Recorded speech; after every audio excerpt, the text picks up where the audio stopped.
So you're not just thinking about moving to Thailand anymore. Instead, you're actually doing it. Maybe you're a retiree, perhaps a remote worker, maybe even a family looking for a different pace of life. Whatever your reason, you've made the decision and now you're wondering what those first 30 days actually look like on the ground, because let's face it, there's a big difference between planning everything from your home country versus actually going through it all upon arrival. I'll start by covering the technical items you can actually handle before you even leave home, if you want to, and then I'll walk you through a realistic 4-week timeline that'll help you establish a solid foundation for your new life here once your boots on the ground. Now, this isn't about tourist tips or vacation planning. This is about the nitty-gritty details of actually relocating your life to Thailand and doing it right from the start.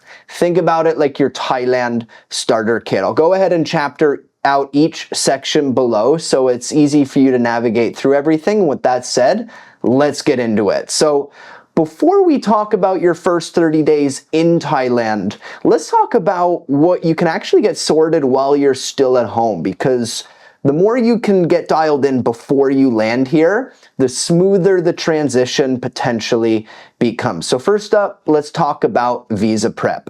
If you're looking to get Thailand's most popular retirement visa, well, you can actually start that process for the non-O retirement visa from your home country through your local Thai embassy or consulate and the e-visa system. This means getting that initial 90-day visa, which you'll eventually extend to a full year once your boots on the ground in Thailand.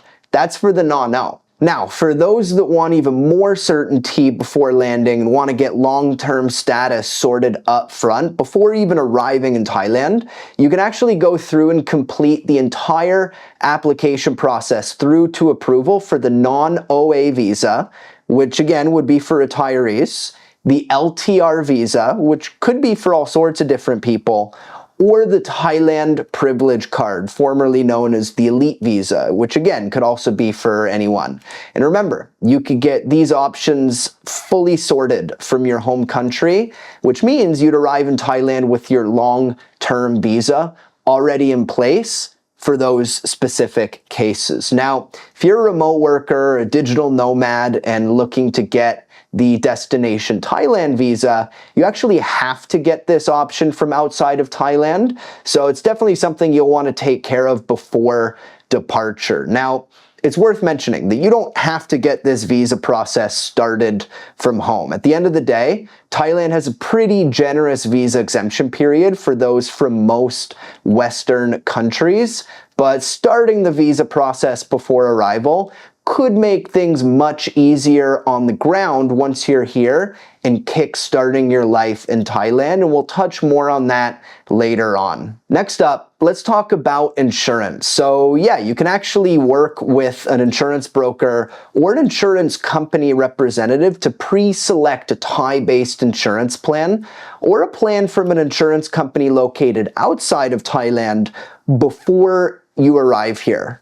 Just remember to note that the visa you plan on getting, and double check and see if there's a specific insurance requirement as part of that particular visa. For example, if you're going for the non-OA retirement visa we just briefly mentioned, you'll need health insurance with coverage of at least 3 million Thai baht or 100,000 US dollars, and it'll need to be from one of these providers unless you're able to get this specific form signed from a company not included on this list. Now, if you don't want to sort this insurance out from home, again, that's totally fine. Just make sure you have at least a month's worth of travel insurance to cover you during that in-between period where you're on the ground here in Thailand, but haven't yet purchased longer-term health insurance, right? Next up, let's talk about getting your money set up in good order. So one of the smartest things you can do is notify your home bank that you'll be moving out of country and ask them to remove any blocks on your cards for international spending or ATM cash withdrawals. The last thing you want is to have your card blocked the first time you try to use an ATM or a payment processor here in Thailand. That'll be a real pain. On top of this, I'd also recommend you get set up with Wise. This will save you a ton in bank fees and give you far better exchange rates from day one. Also, if you're concerned about any sort of tax implications as part of your move here, you might also want to book a remote call with a licensed Thai tax attorney and walk them through your specific situation. You could also wait and do this once you're in Thailand, or you don't have to do it at all. The decision is totally up to you. But if it is something that you're concerned about, it never hurts to get ahead of that particular topic before you arrive. As for housing research, unless you're moving in with Thai family, like if you have a Thai wife or a Thai husband, for example, you should probably start looking at hotels, Airbnbs, or short-term service apartments.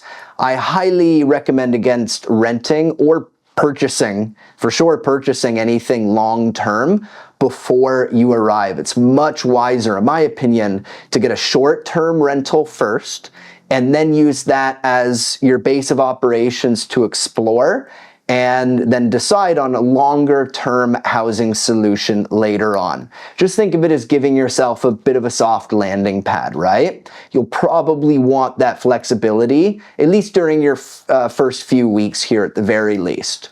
And lastly, if you have the time, it also doesn't hurt to start learning a little bit of Thai from home. You can do this via YouTube, language learning apps, or even online Thai language schools.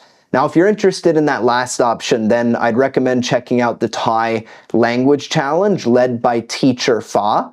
Now, I did help her build it, so I am biased, but it does have close to 100 5-star reviews and is a really comprehensive course entirely built to help you have a 10-minute conversation in Thai after 100 days of study. If you want to see what my own level of Thai looked like after going through her 100-day challenge, just look for this video on my YouTube channel.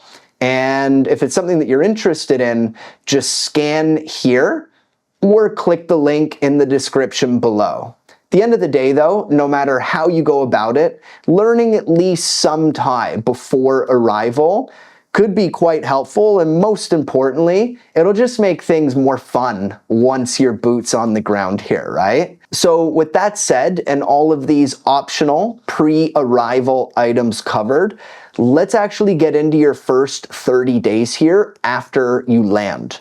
So your first week is really about getting the essentials in place and beginning to adjust to your new environment. So first things first, you'll need a local SIM card.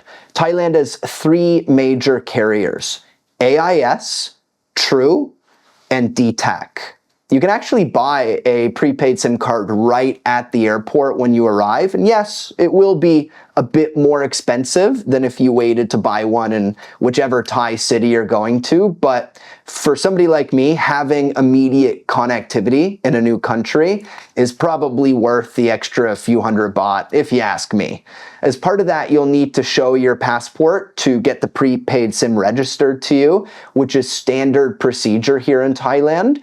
And if you do decide to get this prepaid SIM card, I'd recommend AIS or True, as I just find personally that they have better nationwide coverage. It'll probably run you, I don't know, anywhere between 400 baht and 1,000 baht. And I would start with this prepaid option because later on, you're going to convert this to a proper monthly postpaid plan, probably very similar to the type of plan you're on in your home country once you're a bit more settled here in Thailand. Next up, you'll check into your short-term accommodations. So whether it's an Airbnb, serviced apartment, or hotel, this is going to be your base of operations for the next week or two at minimum, which probably should have been pre-booked while you were still back in your home country, as we discussed. Nonetheless, once you're settled in here, the next step is to download all of the necessary Thai apps to your phone, starting with Grab, because you'll likely use this app day in and day out for transportation, for food delivery, and for sending small packages. You'll also want to get set up with Line, which is the messaging app that everyone uses here in Thailand. You'll need this for communicating with landlords, with service providers, and any future Thai friends that you might make. And finally, you'll probably also want to download Google Translate, which will help you navigate menus, signs, and you have some basic conversation translations before your Thai language skills really develop. Now's also a good time to save these emergency contact numbers to your phone. This includes the tourist police, the regular police, and the ambulance numbers. At some point during your first week here, you'll also want to do your first ATM cash withdrawal using either your Wise card that we spoke about previously that you would have prepared, or your standard bank card. And hopefully you would have already called your bank informing them of your move and transition to Thailand, so that card doesn't have any blocks on it. Now just be aware here that Thai ATMs usually charge a 220 baht fixed fee for foreign cards, so it's best to withdraw larger amounts less frequently. If you're using Wise, you'll get a much better exchange rate than most bank cards.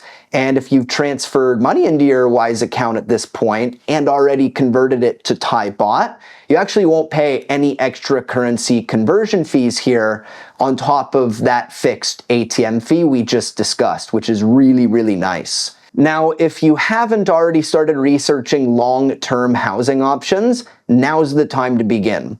You can start by browsing property websites like Fazwaz, Property Scout, or DD Property, as well as Facebook Marketplace, funny enough, as well as some of the Thai platforms like Kai D Property.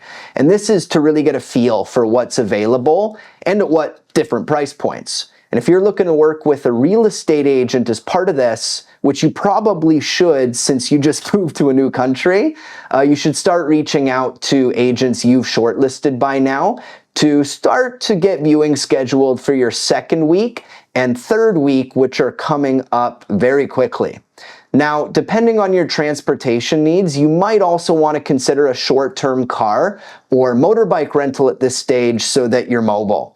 This is largely dependent on where in Thailand you're settling down, but if you're looking to rent a vehicle, a foreign driver's license plus an international driving permit should be sufficient for your first 90 days here, but quick word of caution, Thai roads can be extremely dangerous. So if you're not experienced on a motorbike, I'd recommend sticking with a car or using public transportation or using Grab for your first few weeks. At the end of the day, this first week is really about setting up the absolute basics, and the real work of establishing your life here begins in week 2. So let's move into that. This is the week to begin serious neighborhood, district, or location scouting depending on where in the country you are. You can research all you want about a given location, but at the end of the day, there's no substitute for spending time in each of them to really get a proper feel for the area. If you've already chosen your city and location, this is when you should really start to actively work with your real estate agent of choice to start to view longer term stay options. Now, that said, if you plan on testing out different locations around Thailand, then you can ignore this and continue staying in Airbnbs or serviced apartments while you explore. This flexibility is invaluable during these early weeks here if you find yourself in that situation. Now, week 2 is also when you should start thinking about long-term health insurance if you didn't purchase it already before your arrival. Again, you can work with an insurance broker or work directly with insurance companies to compare plans as part of this. The choice is yours. Just remember, again, that some visas do have specific insurance requirements, so make sure whatever plan you end up choosing will satisfy those visa requirements if needed or if required. And on that note, if you haven't already started your visa process at this point, i.e. you came into Thailand as part of the visa exemption program, now's the time to get going on this. You can get the visa process started independently. You can do it all on your own, or you can work with the visa agent. If you decide to handle it yourself, then you'll just need to research which Thai immigration office serves your area and what specific documents you'll need for the visa type you're after. Now, if you didn't start the visa process from home like we previously discussed, getting a Thai bank account at this stage will probably be difficult unless you're working with the visa agent. And this is because most Thai banks require you to have a non-immigrant visa these days before they'll open a bank account for a foreigner.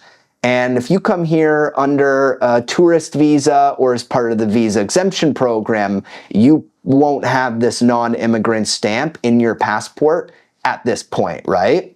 And this is really where visa agents can be particularly helpful because they often have relationships or deals in place with specific bank branches that can help with this. Ultimately, by the end of your second week, you should have a much better sense of where you want to live longer term if you plan on actually staying in the location you're currently in.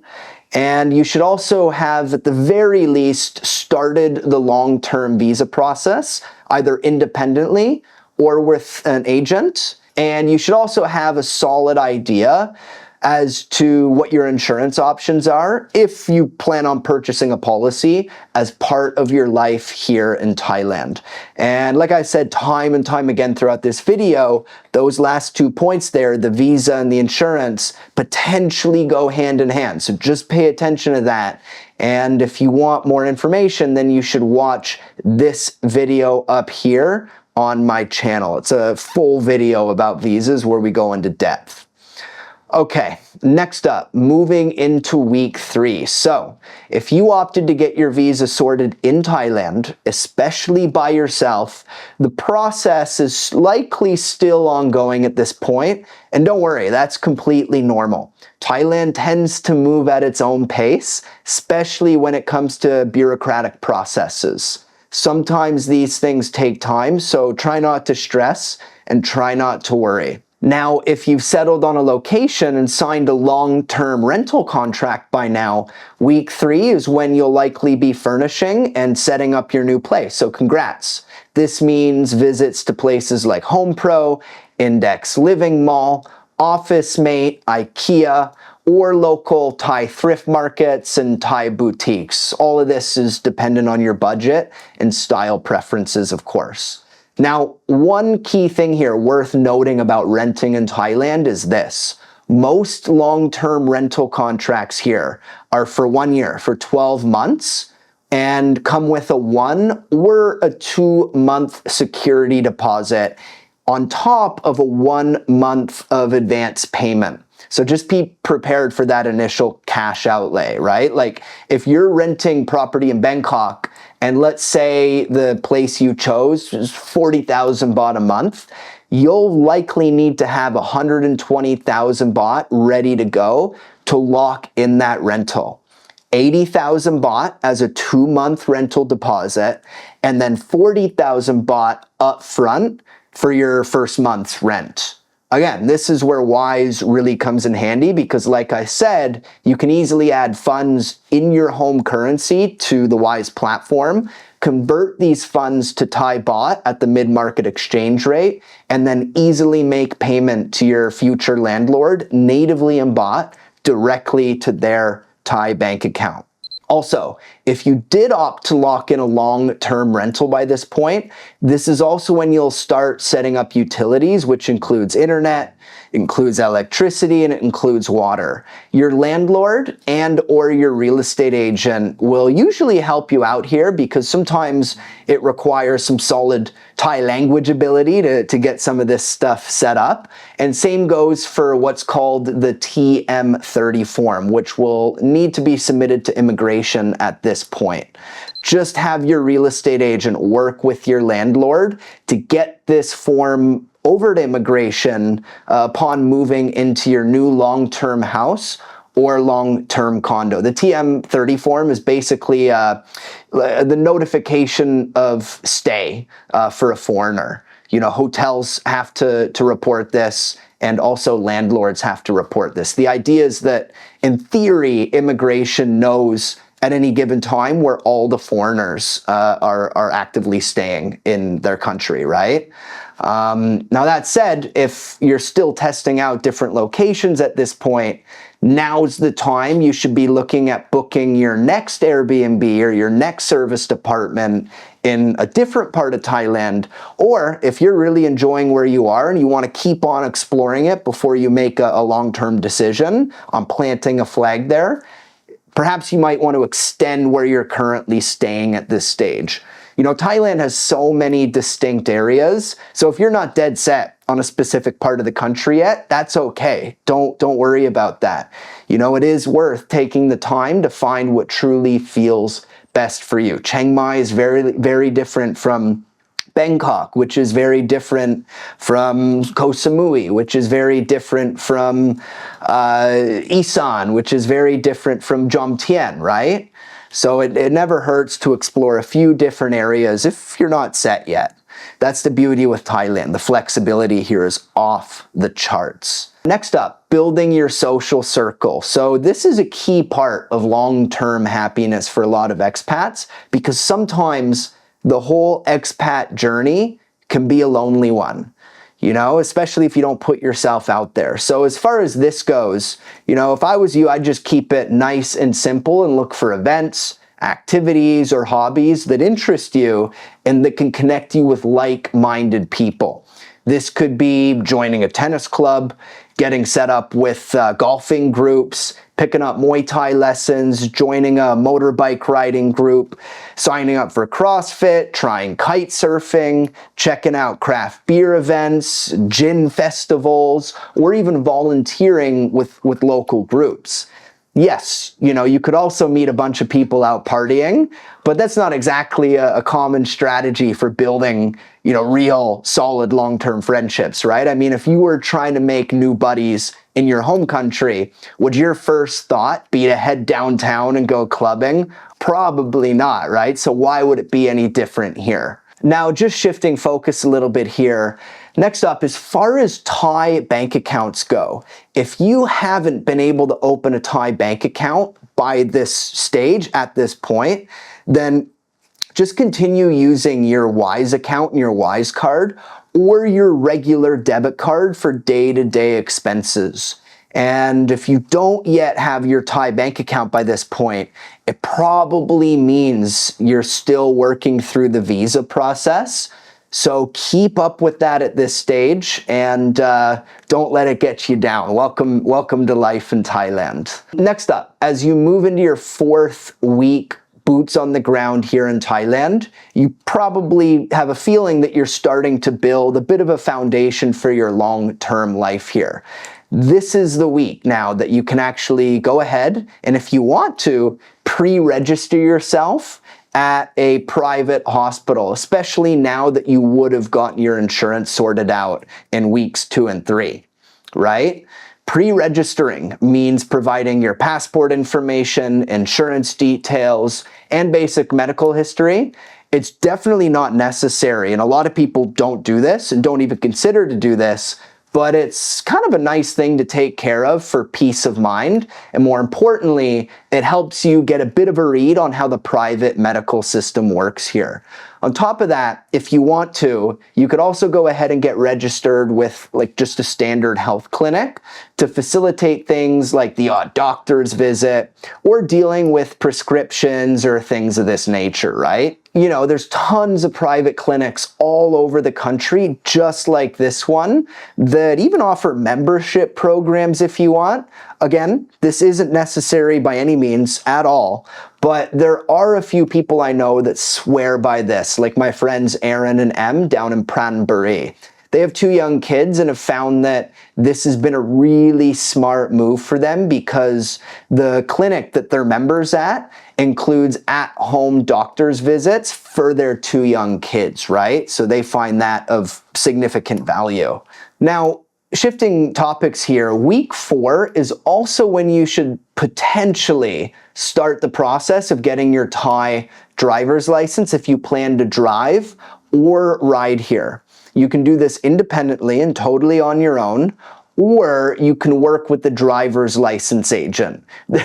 There's literally an agent for everything in Thailand. The choice is yours. And I guess you'll probably want to make sure by the time you start your driver's license process, your long-term visa is already locked and loaded. So that's just a bit of a timing caveat worth mentioning here. Now, at the end of the day, none of this has to be perfect.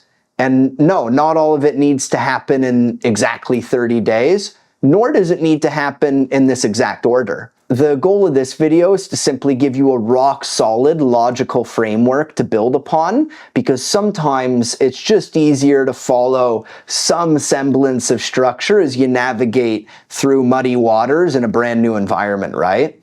So with all this said, if you want more technical, information-heavy content just like this, then I'd highly recommend you sign up for my weekly newsletter.